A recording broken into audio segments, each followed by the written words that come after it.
están, ¿vale? Y que se relacionan directamente con este grupo de consumo Vera que está en la ciudad de Valencia. ¿Vale? También hay otros colectivos sociales y hay información de ellos aquí. Entonces la idea es ubicarlos en el territorio, ¿vale? A partir de esta información, ubicarlos y ver qué producen, qué variedades tienen, qué productos, para que así podamos tener una visión general de cómo se dan los procesos de distribución, de producción con relación al grupo.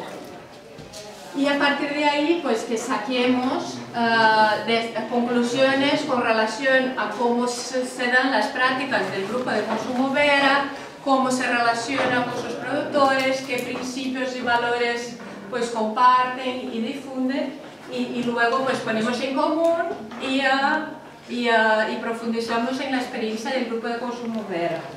Entonces, vamos a hacer como 3 grupos aquí para que vayáis leyendo las fichas y posicionando las cosas en el mapa.